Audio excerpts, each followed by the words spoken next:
আগামী নির্বাচনে আওয়ামী লীগের অংশগ্রহণ আইনি প্রক্রিয়ায় সমাধান হবে বলে মনে করছেন নির্বাচন ব্যবস্থা সংস্কার কমিশনের প্রধান ডক্টর বদিউল আলম মজুমদার।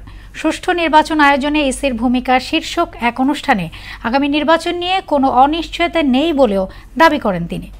আরও জানাচ্ছেন ওবায়দুল হক মারুফ।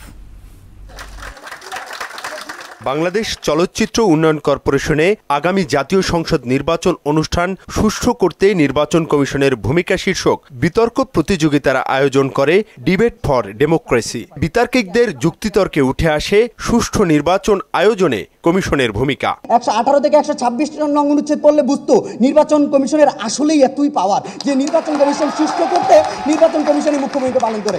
সরকার ঘোষিত সময়ে নির্বাচন সম্ভব না হলে দেশ ভয়াবহ সংকটের মুখোমুখি হতে পারে বলে আশঙ্কা জানান ডিবেট ফর ডেমোক্রেসির চেয়ারম্যান হাসান আহমেদ চৌধুরী কিরণ। প্রত্যেকটি রাজনৈতিক দল যার যার অবস্থান থেকে কিছুটা ছাড় দিয়ে হলেও আপনারা আপনাদের আগামী জাতীয় নির্বাচনকে সুষ্ঠু সুন্দর করবেন এবং জুলাই সনদে আপনারা স্বাক্ষর করে জাতীয় নির্বাচনে পিআর পদ্ধতি হবে, পিআর পদ্ধতির বাইরে হবে, কি হলে ভালো হবে, অল্প সময়ের মধ্যে আমরা যে নির্বাচনের কথা বলছি সেই নির্বাচন সুষ্ঠু করা যাবে, সেগুলি কিন্তু আপনারা আপনাদের দূরত্ব কমিয়ে আপনারা অবশ্যই রাজনৈতিক দলগুলি কিন্তু একটা ঐক্যমতের মধ্যে আপনারা ফিরে আসবেন। ঘোষিত সময়ের মধ্যে নির্বাচন হওয়া জরুরি জানিয়ে ডক্টর বদিউল আলম বলেন, আওয়ামী লীগের কার্যক্রম নিষিদ্ধ থাকায় দলটি নির্বাচনে অংশ নিতে পারবে কি না তা আইনি প্রক্রিয়ার উপর নির্ভর করছে। পুরানো পথ ধরে চললে সেই আবারও বিতর্কিত নির্বাচনই হবে।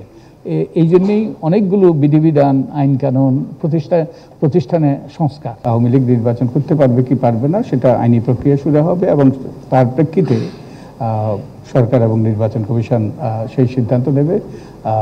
আমি আশা করি তারা সঠিক সিদ্ধান্ত নেবে। নির্বাচনে লেভেল প্লেইং ফিল্ড বজায় থাকবে উল্লেখ করে বর্তমান পদ্ধতিতে আসনভিত্তিক নির্বাচনের মাধ্যমে নিম্নকক্ষ গঠন এবং আনুপাতিক পদ্ধতিতে উচ্চকক্ষ গঠন নিয়ে আলোচনা অব্যাহত রয়েছে বলেও জানান তিনি। পিআর পদ্ধতির সীমাবদ্ধতা এবং আমাদের বর্তমান আসনভিত্তিক পদ্ধতির সীমাবদ্ধতা দুটোরই ইতিবাচক দিক আছে, আবার নেতিবাচক দিক আছে। নিম্নকক্ষে বর্তমানে যে পদ্ধতি আছে এই পদ্ধতিতে নির্বাচন হবে, কিন্তু উচ্চকক্ষে হবে পিআর পদ্ধতিতে। ওবায়দুল হক মারুফ, মোহনা সংবাদ, ঢাকা।